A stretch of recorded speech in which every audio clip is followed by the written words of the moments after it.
What's something your employer did that instantly killed employee morale? It started with an email from corporate on a Tuesday morning in March. Subject line, important changes to retirement benefits. We all opened it at the same time. You could hear the collective groan ripple through the office as people read it. Our 401k match was being cut from 6% to 3%. The vesting schedule was changing from 3 years to 5. Contributions would now be capped at a lower threshold. Bill from engineering did the math out loud. I'm losing about $4,000 a year with this. Sarah in marketing was worse off. I'm losing 6. I was 3 months from being fully vested under the old plan. Management sent out a follow-up email an hour later with corporate speak about remaining competitive and adapting to market conditions. Nobody bought it. The company had just posted record profits the quarter before. We'd all seen the press release. That was bad enough. People were angry, updating their resumes, complaining in the break room. But we'd probably have gotten over it eventually. Taken the hit, moved on, kept working. Then came the second email. Friday afternoon, 4 days after the 401k announcement, Janet from facilities sent out a message titled, New Workplace Standards Initiative. Effective Monday, there would be a comprehensive cleanliness policy. No food or drinks at desks except water in company-approved bottles. Only 3 personal items allowed in your workspace. Everything had to be labeled with your name and department. At the end of each day,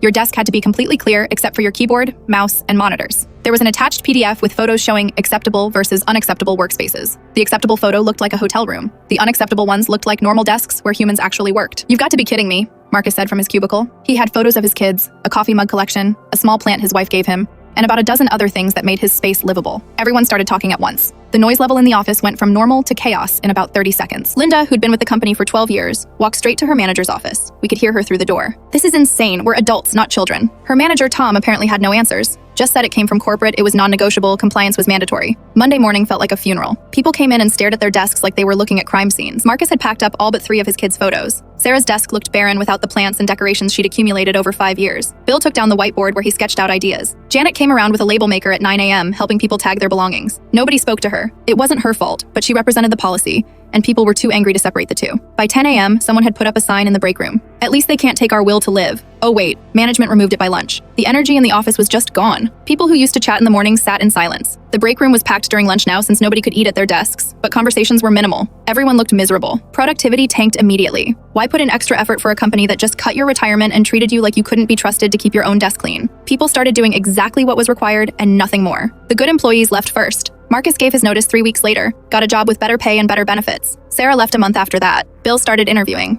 Management seemed genuinely confused about why morale was so bad. They sent out an employee satisfaction survey in May. The results must have been brutal because we never heard about them again. They reversed the desk policy 6 months later, sent out an email saying they'd heard employee feedback and were committed to a positive work environment. Too little, too late. The 401k changes stayed though. I left that November, took a lateral move to a competitor for the same pay, but at least they matched 6% and let me keep a photo of my dog on my desk. Last I heard, the department I left lost 40% of its staff within a year. Turns out you can't just take everything from people and expect them to smile about it.